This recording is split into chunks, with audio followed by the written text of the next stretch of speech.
Bismillahirrahmanirrahim. Assalamualaikum warahmatullahi wabarakatuh. Yang kami hormati Ibu Wiworo Retnandi RHMPD selaku dosen pengampu pada mata kuliah Pendidikan IPA SD, dan tak lupa kepada teman-teman yang kami cintai. Perkenalkan, kami dari kelompok 1, yaitu yang beranggotakan saya sendiri Kiki Nur Hambali, dan ditemani dengan teman-teman saya yaitu Revidia Julia Ardia dan Nurul Prihatini. Nah, sebelum memulai presentasi kali ini, alangkah lebih baiknya kita mengucapkan basmalah bersama-sama. Bismillahirrahmanirrahim.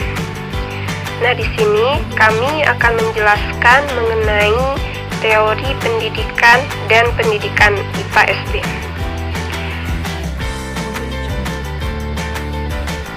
Nah, di sini sebelum kami menjelaskan mengenai pendidikan IPA SD, terlebih dahulu kami menjelaskan mengenai teori pendidikan. Nah, teori pendidikan merupakan landasan dan pijakan awal dalam pengembangan praktik pendidikan. Misalnya, pengembangan kurikulum, manajemen sekolah, dan proses belajar mengajar. Kurikulum dan pembelajaran memiliki keterkaitan dengan teori pendidikan atau dalam penyusunan suatu kurikulum dan rencana pembelajaran. Nah, rencana pembelajaran ini mengacu pada teori pendidikan. Nah, berbagai teori yang dikembangkan saat ini telah mewarnai proses dan praktik pendidikan. Kontribusi para tokoh dalam menciptakan teori telah memberikan perkembangan dan kemajuan dalam proses pendidikan. Lahirnya teori dalam bidang pendidikan memberikan warna baru terhadap sistem pendidikan, proses belajar mengajar, manajemen sekolah, dan metode pembelajaran.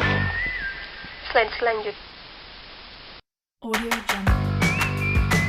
Teori pendidikan. Nah, dengan adanya pergeseran metode dan pola didik mengajar terhadap peserta didik merupakan proses dari pelaksanaan teori dalam bidang pendidikan. Nah, contohnya berkembangnya pola pendidikan active learning, di mana proses pembelajaran tidak hanya terpusat pada pengajar, akan tetapi peserta didik mempunyai peranan sangat menentukan hasil belajar.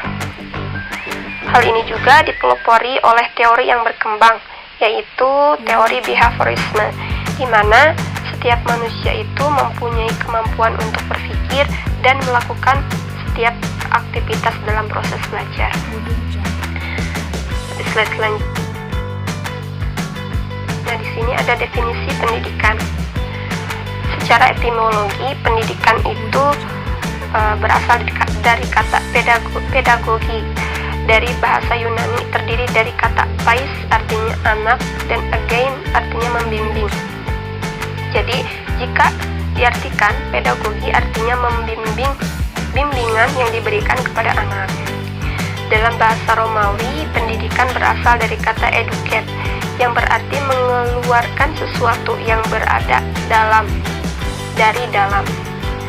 Nah, sedangkan dalam bahasa Inggris, pendidikan diistilahkan dengan kata to educate, yang berarti memperbaiki moral dan melatih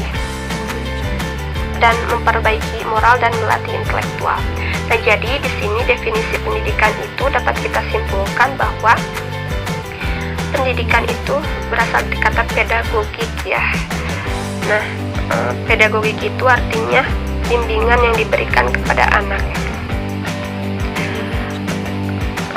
Selanjutnya di slide.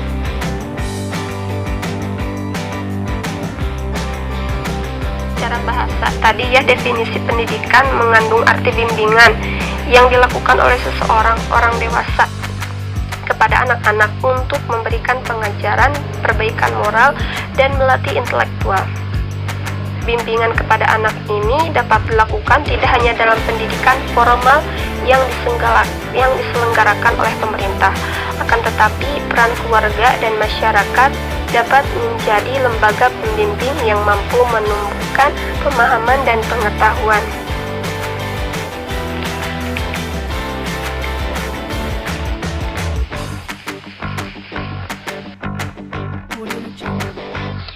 Selanjutnya ada aliran teori pendidikan. Secara garis besar, teori pendidikan dilatar belakangi oleh aliran empirisme, nativisme, dan konvergensi. Saya akan menjelaskan satu persatu aliran-aliran teori pendidikan, yaitu yang pertama, aliran empirisme menjelaskan bahwa pembentukan dan perkembangan manusia dalam menerima informasi dan pendidikan ditentukan oleh faktor lingkungan. Segala sesuatu berada dalam pikiran dan hasil dari pengalaman indrawi, bukan berasal dari akal budi. Nah, tokoh dari aliran empirisme ini adalah John Locke tahun 1632 sampai 1704. Menurut teori ini, pendidikan memegang peranan penting karena dengan lingkungan pendidikan yang baik, setiap individu akan mendapatkan proses pendidikan yang baik yang dapat menghasilkan tujuan hidup. Yang kedua ada aliran nativisme, yaitu berpendapat bahwa perkembangan kepribadian setiap individu hanya ditentukan oleh bawaan atau kemampuan dasar, bakat, serta faktor dalam bersifat kodrati. Faktor lingkungan dan pengalaman indrawi tidak berpengaruh sama sekali. Manusia lahir sudah memiliki bakat, kemampuan, dan potensi yang alami dan tidak dapat dirubah oleh lingkungan sekitar. Nama tokohnya adalah Arthur Schopenhauer tahun 1788 sampai 1860. Yang ketiga ada teori konvergensi, yaitu merupakan teori perpaduan di mana menjelaskan bahwa perkembangan manusia dipengaruhi oleh faktor bakat atau kemampuan dasar dan alam sekitar. Proses perkembangan dan pembentukan kepribadian manusia merupakan proses interaktif dan dialektis antara kemampuan dasar dan alam lingkungan secara kesinambungan. Pelopor teori ini adalah William Strand tahun 1871 sampai 1983. Nah, di sini ada menurut Nurani Suryomukti. Beliau menjelaskan ada beberapa teori pendidikan, yaitu 1. Pendidikan tradisional, 2. Pendidikan liberal, 3. Teori pendidikan Marxis sosialis, dan 4. Teori pendidikan postmodernisme. Nah, pendidikan tradisional adalah menjelaskan bahwa sekolah dimaknai sebagai lembaga yang di dalamnya terdapat guru, siswa, sistem administrasi, alat bantu, atau media pembelajaran yang baku atau tradisional. Asal mula dari pendidikan tradisional ini adalah pesantren dan pendidikan anak di rumah atau sekarang yang lebih dikenal istilah homeschooling. Yang kedua ada pendidikan liberal. Teori ini menitik beratkan pada konsep seni liberal atau liberal art. Konsep yang dibangun adalah dengan memberdayakan individu dengan pengetahuan yang luas, keterampilan, menekankan nilai-nilai, etika, dan kecakapan sipil. Teori pendidikan Marxis sosialis. Teori ini berawal dari paham yang dibawa oleh Karl Marx yang lebih menekankan bidang ekonomi dan politik. Akan tetapi teori ini berkembang ke ranah pendidikan, di mana pendidikan dipahami untuk melihat fungsi pendidikan dalam masyarakat berkelas secara historis. 4. Teori pendidikan postmodernisme. Teori ini adalah bentuk reaksi dari teori modern.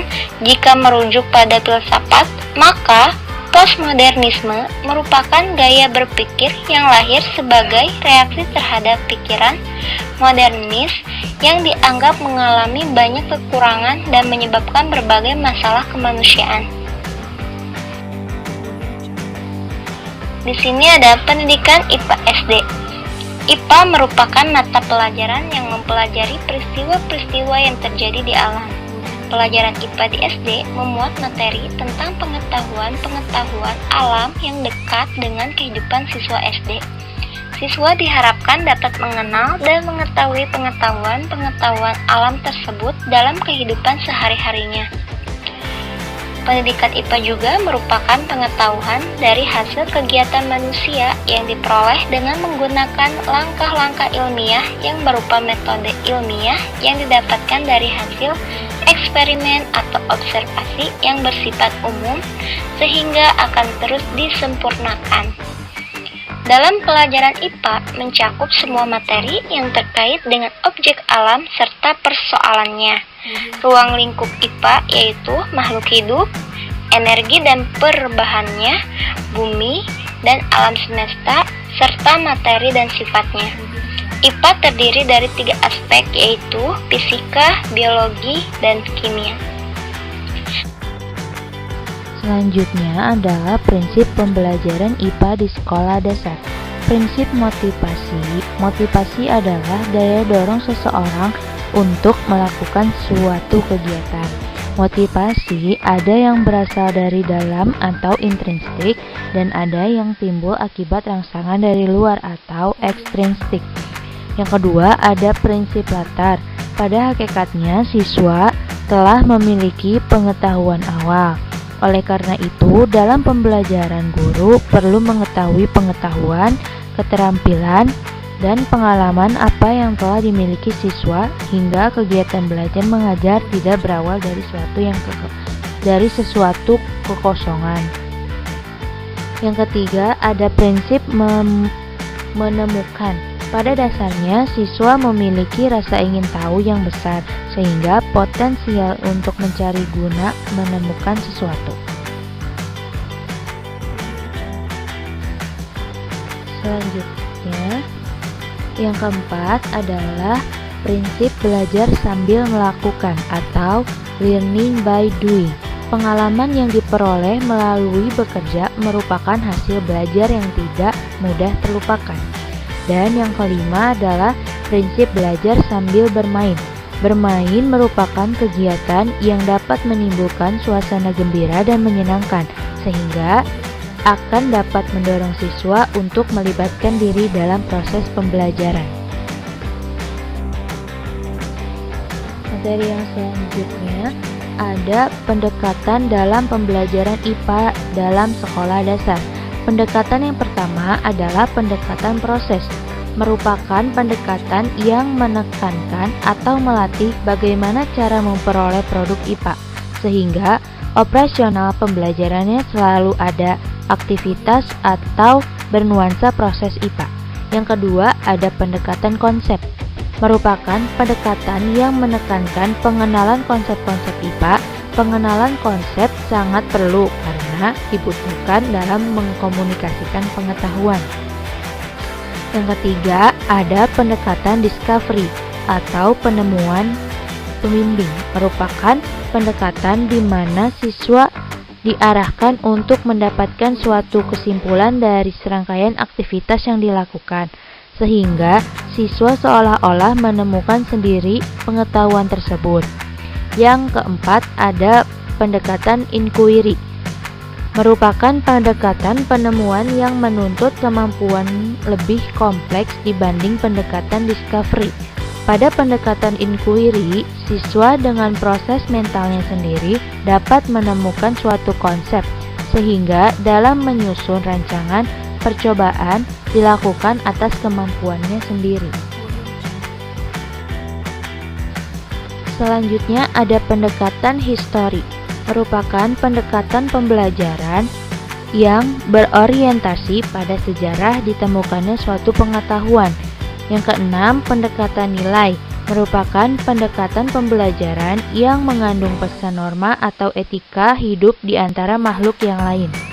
Yang ketujuh, ada pendekatan lingkungan, merupakan pendekatan pembelajaran di mana siswa diajak secara langsung berhadapan dengan lingkungan di mana fakta atau gejala alam tersebut berada. Yang kedelapan, ada pendekatan sains, teknologi, masyarakat, merupakan pendekatan pembelajaran yang pada dasarnya membahas penerapan IPA dan teknologi dalam konteks kehidupan manusia sehari-hari. Jadi, menurut kelompok kami, kesimpulannya adalah teori pendidikan memberikan kontribusi bagi kualitas pendidikan. Dengan berkembangnya teori pendidikan, maka pola asuh dan pola didik anak akan berbeda. Pendidikan adalah suatu proses sadar dan terencana dari setiap individu maupun kelompok untuk membentuk pribadi yang baik, untuk mengembangkan potensi yang ada dalam upaya mewujudkan cita-cita dan tujuan yang diharapkan. IPA sendiri berasal dari kata sains yang berarti alam. Dari pengertian di atas dapat disimpulkan bahwa pendidikan IPA merupakan suatu usaha yang dilakukan secara sadar untuk mengungkap gejala-gejala alam dengan menerapkan langkah-langkah ilmiah.